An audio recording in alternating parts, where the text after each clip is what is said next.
Hey guys, what's going on? Just want to start out by saying thank you very much for the positive feedback from the first video. It really meant a lot to me, and it really got a lot of positive feedback. I mean, a lot. I mean, you guys had so much to say, and it went through so many likes, and it's amazing. It's amazing. The support is amazing. You guys are helping me get better day by day just by showing the love that you have. And I just want to say I love you. I love you all so very much. Now, like I did say before, I did want to start making this a regular thing. And I would be discussing other topics. And I would be putting my email address up for you guys to ask any questions that you have for me. Nothing in particular, just if you had any personal questions, or if you had any questions about media, if you had any questions about, my artwork, or, stuff like that. So here I am in my apartment. Yes. I have 5 questions here. Now, I went through my email yesterday. Actually, I had about 15, but, I can only pull 5 right now because I'm cooking and I don't have that much time to really be up because I have to get up in the morning. So, first question is from Sam Sterling.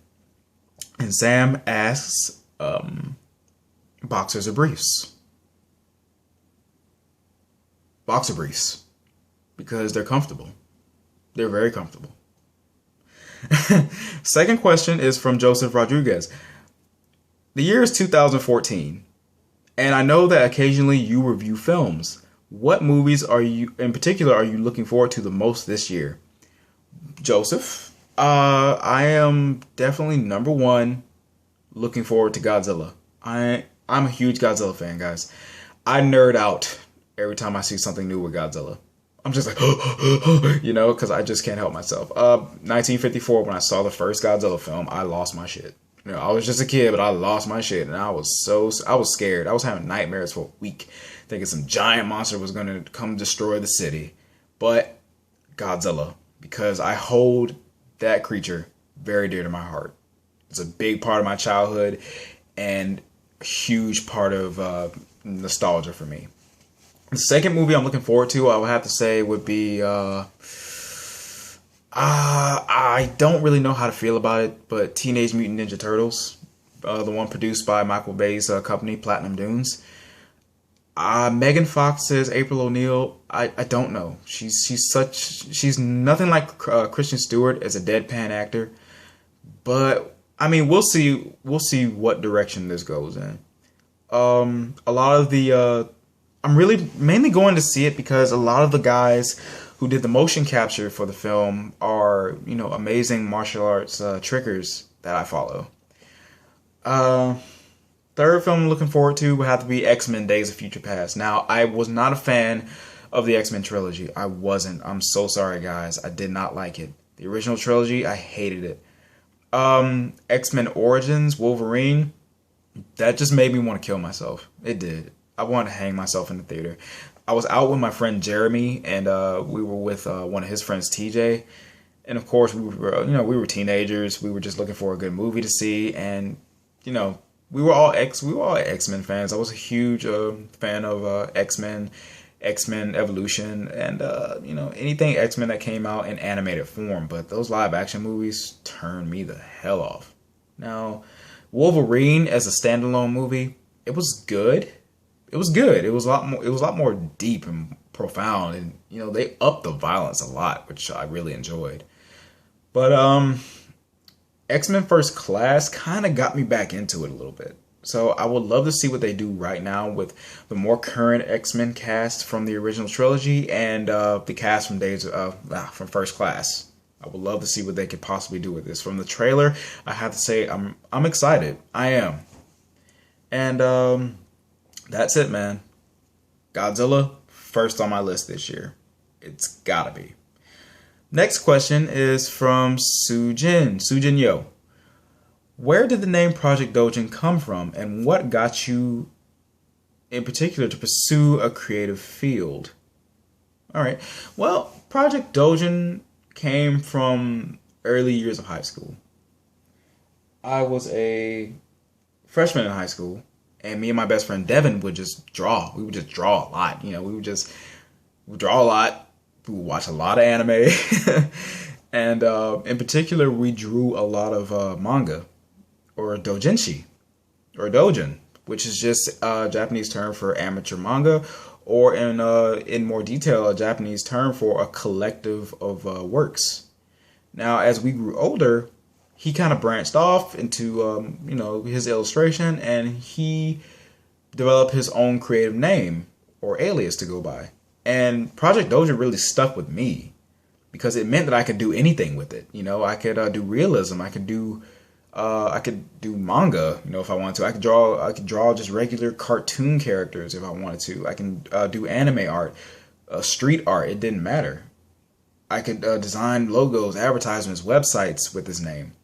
So it stuck with me as I guess you could say, an art name. If I'm doing my under my artwork, I'm Project Doujin. But in a whole, I'm doing it under the name of doujinstudios, which is what I hope to turn into a much bigger project than what I'm doing right now. So there you go, Sujin. Next question is from David. David asks, I know sometimes you teach martial arts and you are a personal trainer. What got you into martial arts? Well, David, at an early age, I watched a lot of Power Rangers. I watched a lot of Teenage Mutant Ninja Turtles, dude. And after watching these shows, I really wanted to learn karate. So I begged my dad. I begged him. I was like, Dad, please, I want to be a karate master so bad. So he finally took me to learn Shotokan. Now, Shotokan, I would have to say, as a kid, my patience was not there. Punch, block, kick. It was just the basics, and the basics were really, I don't want to say annoying, but they didn't really give me what I wanted. Like I said, as a kid, I was impatient. I wanted to do all the flashy flips. I wanted to do all these interesting kicks and punches and learn weapons right away. But that's not how it works, and I did not know that as a kid. So I got taken out, and the more I would sit down in front of the TV, eating my cereal, watching my Saturday morning shows like Power Rangers, Teenage Mutant Ninja Turtles, Beetleborgs, I caught a glimpse of something that maybe you all know, Kung Fu Theater. I will watch movies like 36 Chambers of Shaolin, The Five Deadly Venoms, Shaolin vs. Mantis, old Jackie Chan movies like Meals on Wheels, Snake and the Eagle's Shadow, and most notably, my biggest influence of getting back into martial arts, Iron Monkey, starring Donnie Yen. It not only got me back into martial arts, it also introduced me to Donnie Yen as an actor and martial artist, and I became a huge fan of his ever since then. So, after seeing that movie, I developed an interest in kicking in particular. Kicking was my thing. There's one scene in Iron Monkey where he's fighting these evil monks, and he uses a technique called the no shadow kick. And it blew me away. I was like, wow, I have to learn how to do that. So I asked my dad, what martial arts do they kick a lot? And he told me Taekwondo. So here I am in the dojo. And the thing is, it was a lot more interesting that time around for me than Shotokan was. I'm not downing any other martial arts. I'm not saying that Taekwondo is better than Shotokan. It's just that after a more in-depth look at martial arts, it got me more dedicated. And I have to say, it really paid off. To this day, as a matter of fact, a few days ago, I had my belt test for my third Dan, black, in Taekwondo. And I passed. I was so happy that I passed because I've been training a lot less these days because I've been sick. I haven't really had time because I've been working. But every chance I got, I did train. I trained at work. I trained at home. I trained when I was just outside early in the morning just doing exercises. So there you go. That's what got me into martial arts. You can blame Iron Monkey. You can blame Donnie Yen for that. All right, the next and final question is from Black Guy James. do you have any tips to develop artwork? Because I'm good, but I'm not that good. Well, James, in particular, I would like to say practice. It's the most generic answer I can give you. Practice, practice, practice. Be repetitive. If you see something that you don't want to draw, draw it. If you see a bottle of hand sanitizer, draw it. If you see a guy sitting across the street on a bench feeding pigeons, draw him. Draw everything you see. And I guarantee, man, you are going to get so much better. Because that's what I had to do. I had to practice. I had to practice and practice and practice. Now, I don't recommend looking at someone else's work and kind of copying them down to the T, but you can look at someone else's work and use it as a reference. Now, a lot of people are like, "Oh my God, that's just copying, that's just tracing," and I have to tell you, James, a lot of artists do it. We look at other people's work for inspiration. We look at bodies, we look at models for anatomy, and we draw it because it's kind of a stepping stone. It gets you up there as a better artist. If you have to take an anatomy class, do so, because an understanding of human anatomy is very important in illustration. It's hugely important. So James, good luck on your artwork, man, and thank you guys so much for asking these questions. Now, hopefully in the next video, I will get to get to more, as well as some new ones, and I'll probably have a topic to discuss with you guys. So once again, guys, thank you very much for the positive feedback. I hope to do this 2 to 3 times a week.